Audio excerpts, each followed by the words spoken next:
Hey guys, আমি season আপনাদের সবাইকে স্বাগত ক্রিয়েটিভ ইলেকট্রনিক্স বাংলা চ্যানেলে। আজ আমরা এই 5 volt 2 ampere fast charging power bank মডিউলের নিয়ে ফুল ডিটেলস অ্যানালাইসিস করব। এই মডিউল এর সাথে যুক্ত ব্যাটারিকে এই টাইপ সি পোর্ট দিয়ে 2.4 অ্যাম্পিয়ারে ফাস্ট চার্জিং করতে পারে। আমরা এই ইউএসবি পোর্ট দিয়ে আমাদের স্মার্টফোনকে 5 ভোল্ট 2 অ্যাম্পিয়ারে চার্জ করতে পারবো। শুধুমাত্র ইনপুটের জন্য এই টাইপ সি পোর্ট লাগানো হয়েছে। এখান দিয়ে কোনো আউটপুট নিয়ে আমরা ফোনকে চার্জ করতে পারবো না। এই জায়গায় আমাদের ব্যাটারির পজিটিভকে এবং এই জায়গায় ব্যাটারির নেগেটিভকে সোল্ডার করে দিতে হবে। এই মডিউলটিকে টেস্ট করার জন্য আমি 2600 mAh এর 3টি ব্যাটারিকে প্যারালালি যুক্ত করে নিয়েছি। এটা হলো পজিটিভ ব্যাটারি আর এটা হলো ব্যাটারি নেগেটিভ। এই ব্যাটারিগুলোতে কতটা চার্জ আছে বা ব্যাটারি ভোল্টেজ লেভেল দেখার জন্য এখানে আছে 4টি ইন্ডিকেটর এলইডি, যা সাধারণত কোনো 100 টাকার কমের মডিউলে পাওয়া যায় না। তাই এই মডিউল 100 টাকার মধ্যে সবচেয়ে ভালো। ব্যাটারিতে কতটা চার্জ আছে তা দেখার জন্য আমাদের কে পয়েন্টটাকে 5 ভোল্ট নেগেটিভ পয়েন্টের সঙ্গে একবার শর্ট করে নিতে হবে।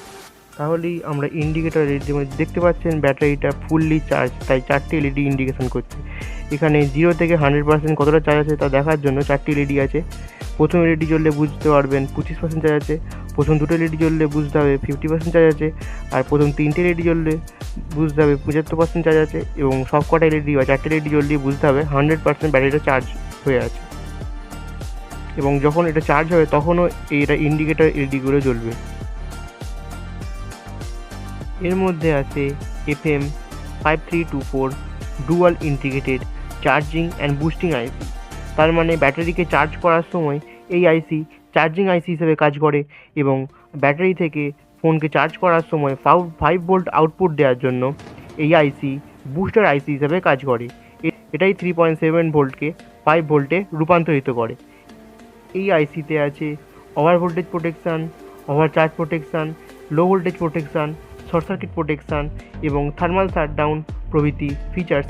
এই আইসি সমস্ত ডিটেলস আমি স্ক্রিনে দিয়ে দেবো, আপনারা সেখান থেকে পড়ে নিতে পারেন।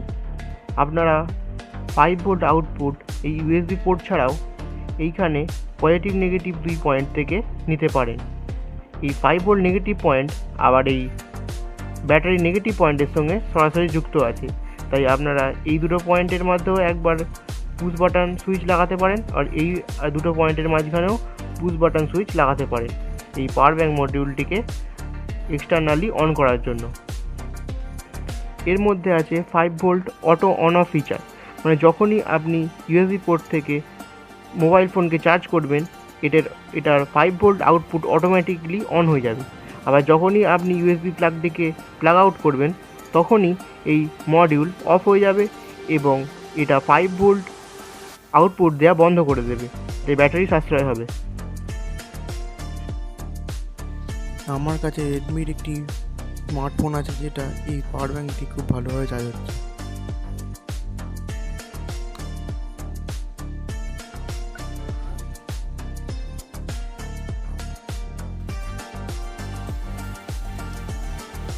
চলুন দেখে নেওয়া যাক এই মডিউলটি স্মার্টফোনকে কতটা স্পিডে অ্যাকচুয়াল চার্জ করে। তার জন্য আমি স্মার্টফোনে অ্যাম্পিয়ার অ্যাপ ডাউনলোড করেছি। ব্যাটারি পার্সেন্টেজ 70%-এর উপরে হলে এটি 700 মিলি অ্যাম্পিয়ারে চার্জ করছে। ব্যাটারি 40%-এর নিচে হলে এটি 1500 মিলি অ্যাম্পিয়ারে চার্জ করছে। আপনারা যদি এই মডিউলটি কেনার চিন্তাভাবনা করে থাকেন তাহলে কিনে ফেলুন, কারণ এটি 50-60 টাকায় যেসব ফিচার্স দেয় সেটা এর থেকে দামি মডিউলও দেয় না। এই ছিল আজকের রিভিউ। যদি ভিডিওটা ভালো লাগে তাহলে একটা লাইক ও সাবস্ক্রাইব করে দেবেন। দেখা হচ্ছে পরের ভিডিওতে।